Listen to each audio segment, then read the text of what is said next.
feel that the parabolic microphone in Phasmophobia is extremely underrated, and I feel it is actually the second best item to find the ghost room in the game, especially as it comes to larger maps. So let's go over exactly how they work and how you can best use them to locate the ghost room, and then you can start sharing your love for the parabolic mic as much as I do. So the paramic can help locate ghost interactions by lowering the sounds of background noise and amplifying the sounds of the interaction. The biggest downside to this is that it also enhances any sound. So it can enhance teammates' footsteps, fans in rooms, dots projectors,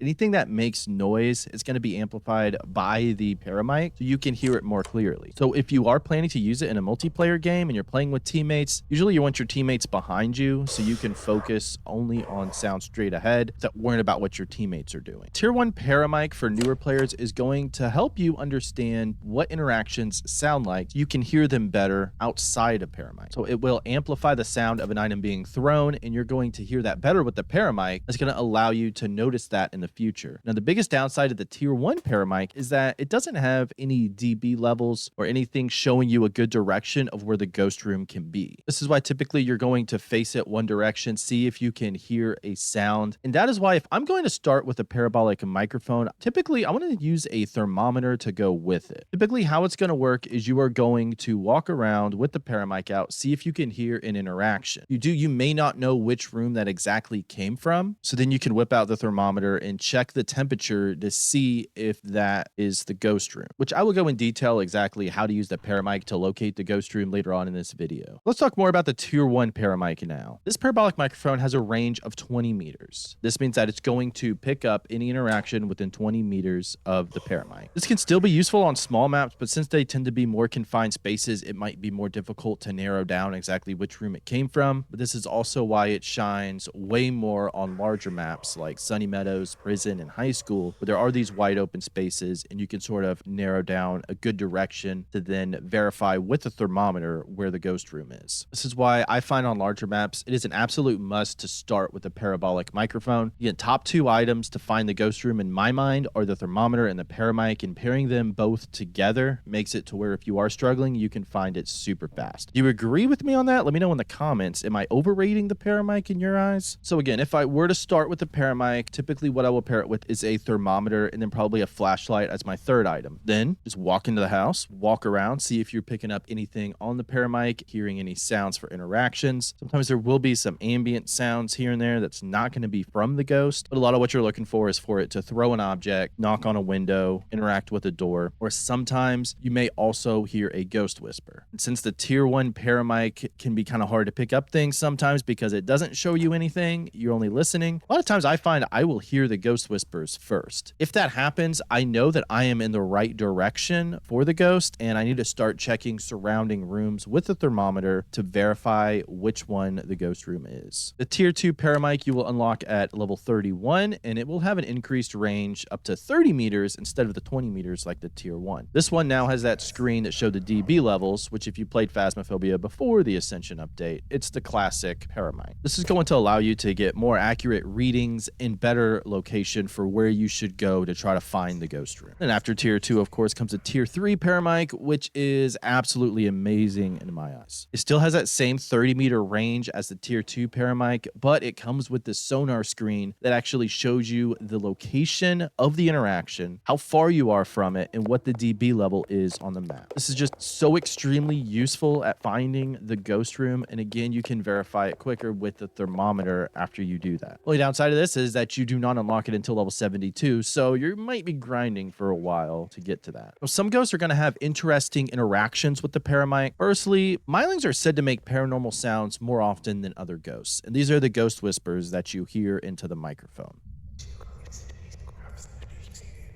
Now, I wouldn't necessarily use this to figure out a myling in like a no evidence run per se. If I am using the paramic and I do happen to hear a lot of whispers, I might think in my mind, okay, I might lean towards myling and then do a myling test, but I wouldn't rely on the parabolic whispers alone to figure out the myling. Oroys can also curse you through the paramic if it does whisper into it. Typically, the way you're going to be cursed by a Moroi is through its spirit box interaction. If you get a response from a spirit box and the ghost is a Moroi, you will be cursed, which the Moroi curse means that your passive sanity drain is doubled. Being in a lit area will no longer stop your sanity drain, and the light from candles will no longer mitigate any sanity loss that you would have. You're just going to lose your sanity normally. Get rid of the Moroi curse. All you have to do is take some sanity medication. But if you are on no evidence and you do have a paramic and you get a whisper and you feel like your sanity is going down super fast, then you hear the ghost speed go fast during the hunt, you know that you have a Moroi. Then, of course, probably one of my top 3 interactions in the game is going to be that Banshees will have a special Banshee scream in the paramic. This means that instead of a whisper, it has a 33% chance of doing its special scream. This is what the Banshee scream sounds like.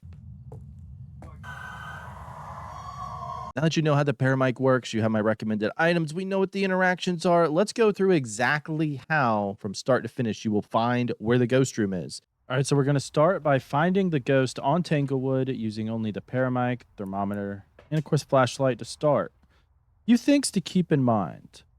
One, the house is going to take some time to cool down for the ghost room. So if we find the ghost super fast, our thermometer may not be able to catch up with the time. So just keep that in mind as you're doing this. The way that you're going to want to do it is just sweep around, listening for interactions.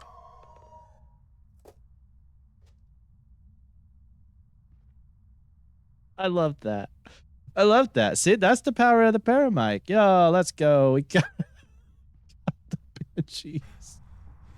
We got the Banshee scream. So there you go. Fastest game ever.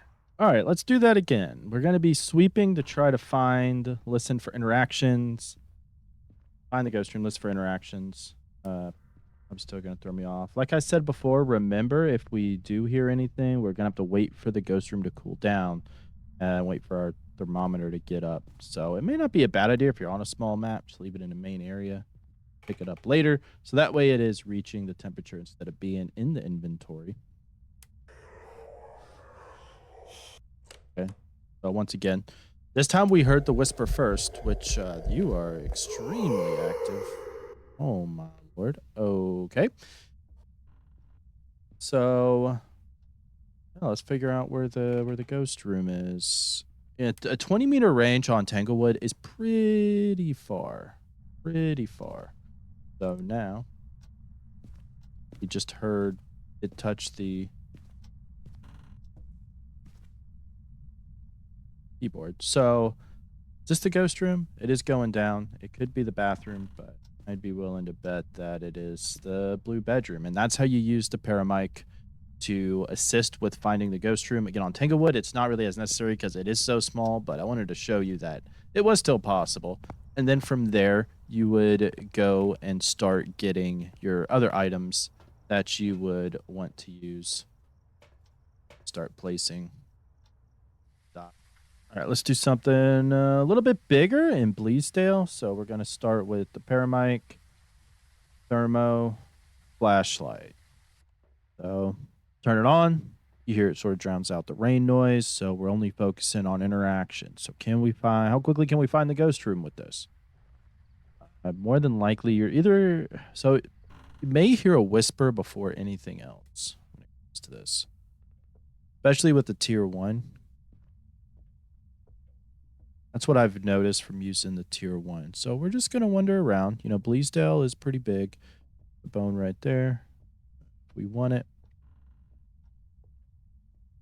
If you wanted to start with the photo cam too, you could. So over here, do we hear any interactions? No. Not getting any whispers. Nothing like that.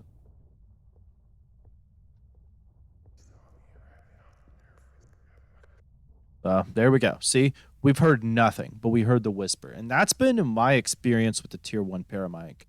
Let me know if you've had a different experience with it. So it's probably either kitchen or office area, I would say, over here. If you're not sure, we could have missed an interaction in here. Is there... Okay, so likely in here. See, how high is this going to go up to? Again, it may take a second for it to kind of cool down, so thermo may not be good right away. And we see now it's starting to fall. We know that this is the ghost room. And again, that's still super fast. Super fast to find it. Now we'll get to the bad boy, the high school. We'll do high school first. So let's start with paramic, thermo, flashlight. Now, let me tell you my strategy as it comes to high school. I like to start one side and go from there. Usually, I start on the left side. Why? I don't know. I just find it easier that way. Now, this is amateur, so all the doors are going to be closed. If you're playing a higher difficulty, I would recommend closing all the doors as you pass them. But this is going to at least let us to know, are we on the right side or not?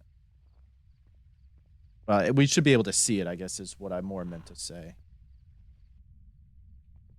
So we're just going to walk. First, we're going to start here at the bottom. And we're just going to go around and see, are we going to pick up anything? Again, with a lot of this stuff and how it doesn't have a chance to interact with a lot, more than likely, we're going to hear the whisper first. Just what I've found in many of my playthroughs with the paramic. With it being bigger, the temps will have more time to cool down.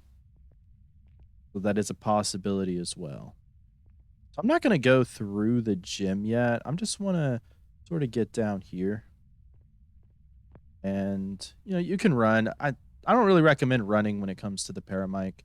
You just want to sort of scan around, see if you can hear anything. And we have nothing. So far would lead me to think that we would not have anything here on the bottom floor. Left side. What you just heard would just be ambient noise, nothing in particular. I'm not going to go down that way. I'm going to go upstairs first. And we'll probably go from there. And you want to be looking, make sure there are no open doors. Make sure there are no open doors. Turn on the light. Nothing there. And we're just looking. We are just looking around. Typically, in the farthest back here, you're not really going to find the ghost. So I would go back towards the front and then cut across. As you'll see. Yeah. Not really worth it to me to go down there because I don't think I've ever seen the ghost down there. So I'm glad we didn't get like RNG lucky and get it right away because it wouldn't be very good to show. So as you see, we're not getting anything. And that would lead me to think, okay, probably on the other side.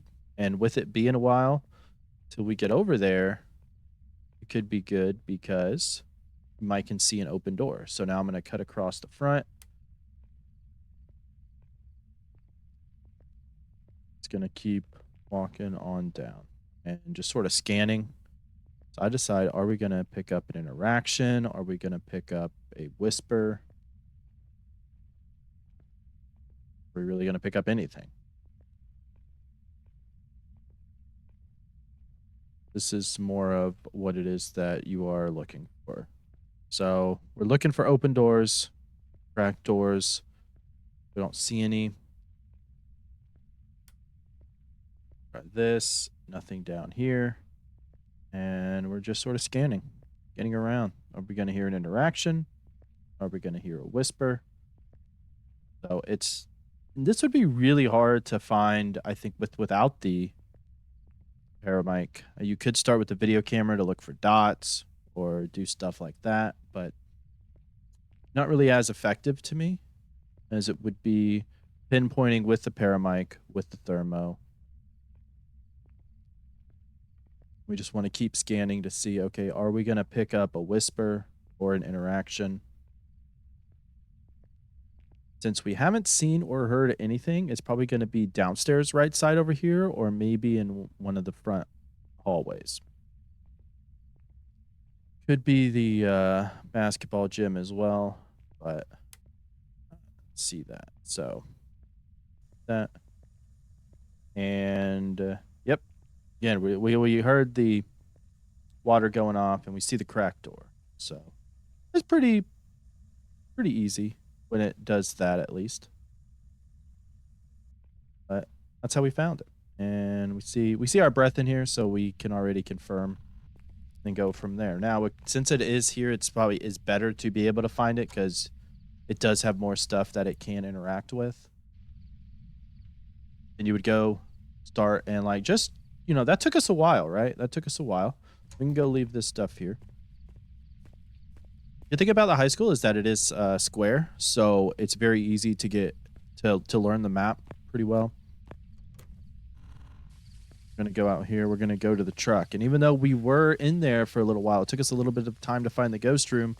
We would have probably found it on our own without the paramic there, but it did help to confirm faster, and now we can go get the rest of our equipment that we need to set up.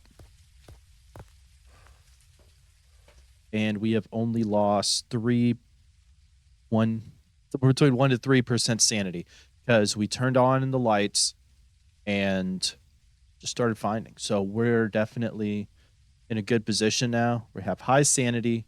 We're in a good place to be able to come back here and try to set some of this stuff up. All right, once again, starting with our classic paramic, thermo, and flashlight. And the approach that you want to take with prison is the same thing as anybody else or any other map. Which way do you want to go first? We'll go upstairs first and sort of knock that out because most of the time the ghost will probably be a cell block ghost downstairs. So let's knock out upstairs and see how it goes for us. I really hope it's not a cell block ghost, as with every time I play prison, but of course, it usually tends to be. So is all right. See how fast that was? We found something. So is it in the bathrooms here? So probably going to be bathrooms or the office. And we'll probably have to use a thermo to verify. Wow, you are very active already. That is interesting. Is that your spinal cord over there? Is that your spinal? Is that why you're able to bend your neck like that? Because you don't have a spine anymore? Okay. So we can verify it with the thermo here in a second. And if you can't verify it right away, it's either going to be like here or the bathroom. So we can go back and then come back and verify after we get our evidence. And since I'm sure everybody's curious, we did have ghost orbs here in the bathroom. So the ghost was in the bathroom, which is all right. It's time for the big bad Sunny Meadows. I'm going to show you how you can conquer Sunny Meadows and make it like it's nothing. So, as with every large map or any map in general, you want to have a plan. Now, my plan is going to be to go around the big square of the sanctuary and we're going to go head down that hallway. And as we're looking, we are again looking for open doors because we're doing this on amateur where everything is closed. If we were to pass any open doors and other difficulties, again, I would recommend closing them. We're just walking around, seeing if we can pick up interactions or ghost events. Or whispers, not ghost events. Well, ghost events would be good too, but ghost events are also not that great at telling you where the ghost room is, just that you're probably within 10 meters of it. We're just here walking around, trying to see what all we can get. And I was about to start running there, but I was like, yep, don't want to run. You don't want to run. You want to just scan it around, because if you run, you may miss something. And we're not trying to miss anything. Not trying to miss anything. So far, doesn't really seem like we have anything head on. As we once again get the paramic whisper first, so we know we are near it. Now, it's going to be open already.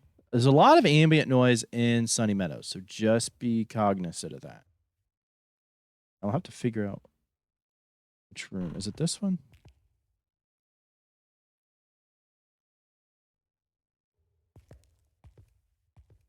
So far, it looks like a no. You? have to wait for this to get up. I'm thinking it's this first one right here.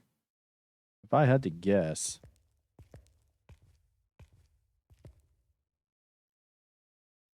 Who would have thought would have found the ghost room so fast in Sunny Meadows that ain't even gonna warm up or cool down yet. Ain't even gonna be cooled. Is it this one?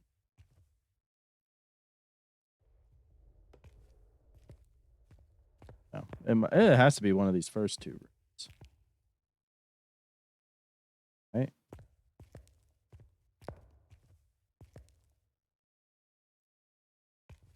The room next to this? Why am I struggling so much? This one? I'm hearing the interactions even without the paramic. Don't know where they're coming from. Yes, okay. Must have been at just the right angle for it. So it is actually right here. If you are super lucky, you can immediately walk into the house and get the Banshee Scream and know right away what it is. That's an excellent ghost trait to keep in mind. But I feel that there are 7 easy ghost traits that you can learn first. And if you want to get better at the game, click or tap the screen now, learn these ghost traits, start eliminating ghosts, broaden your knowledge of the game. Thank you so much for watching, everybody. Happy hunting, and I will see you in the next one.